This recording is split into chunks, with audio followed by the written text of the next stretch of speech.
Chers amis francophones, français, qui regardaient mon canal de YouTube de Johan Stade de Moncaire, continuons avec mes récits sur l'histoire du mouvement national. Quand j'avais 15 ans, j'ai commencé à écrire ça.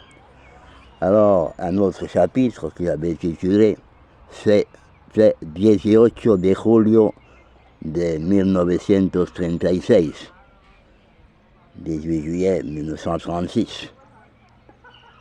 J'ai commencé disant l'horrible crime que le gouvernement avait ordonné contre le chef de la rénovation espagnole, José Carlos Sotelo, méritait un dur châtiment.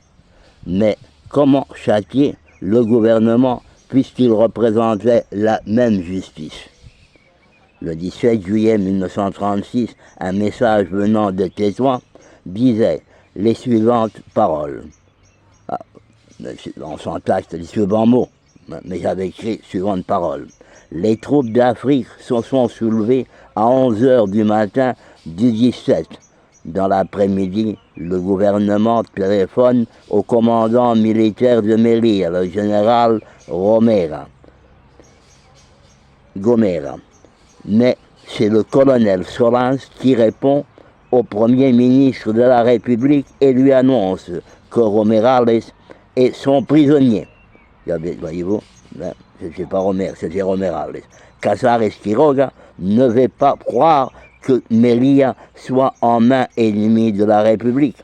Et pour vérifier la vérité, il téléphone au général Gómez Morato, chef des forces espagnoles en Afrique. Ce dernier déclare qu'il ne sait rien et immédiatement il prend l'avion pour Melilla, où déjà les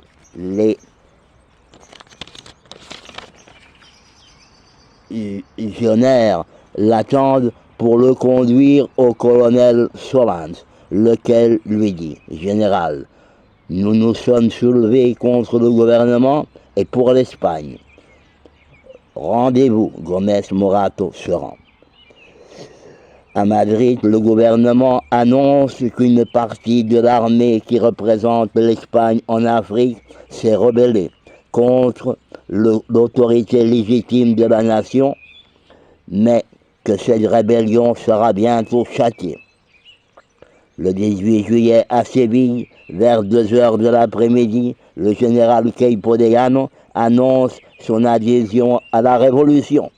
Le drapeau républicain cède la place au drapeau sang et or de la monarchie. C'est pas exactement ça. Il y a eu quelques temps, mais j'avais écrit ça comme ça. Ensuite, ce sont Burgos et Valladolid, et cette dernière étant la capitale de la phalange persécutée, laquelle aussi proclame l'ouverture de la révolution nationale syndicaliste.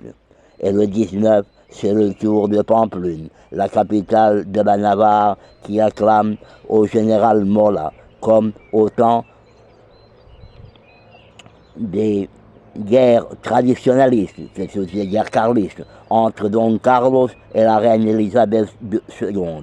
Le drapeau blanc avec la croix de Saint-André flotte côte à côte avec le drapeau national et le drapeau phalangiste. Chaque village, chaque ville, chaque province se soulève contre le gouvernement républicain. Et dans tous les cœurs, un cri semble sortir, c'est celui de Viva España, vive l'Espagne. Le 16 juillet 1936 est mort le général Balmes, commandant militaire de Las Palmas, en Canaries. Le gouvernement désigne au général Franco pour présider le deuil de ce dernier. Ce dernier arrive à Las Palmas, aussi en Canaries, dans la matinée du 17, jour du soulèvement d'Afrique. Une fois les obsèques finies, Franco se retire à ses appartements particuliers pour rédiger son manifeste dans lequel il déclare que l'Espagne, par la voix de son armée, se soulève contre un gouvernement qui, depuis son arrivée au pouvoir, n'a fait que mécontenter les gens.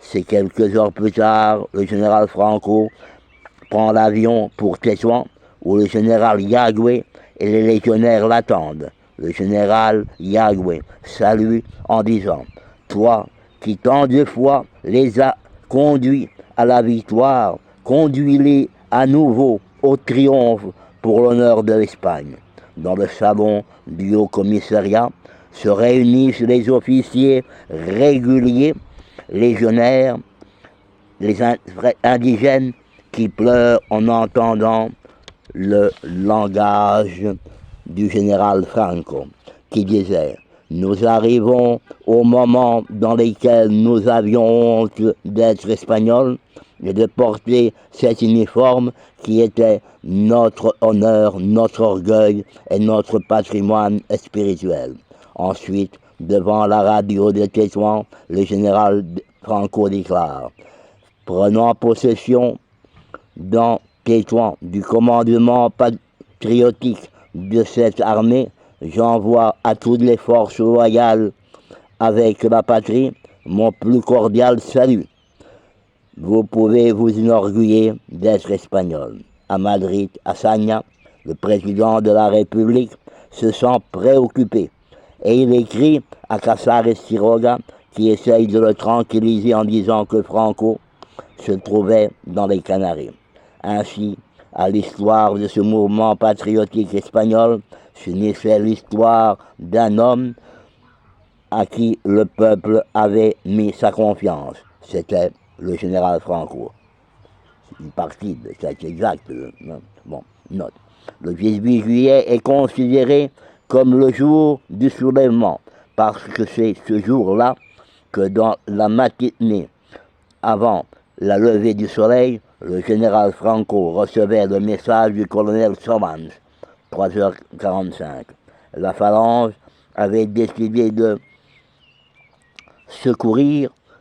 recourir aux armes au second Conseil national de 1936, à Gredos.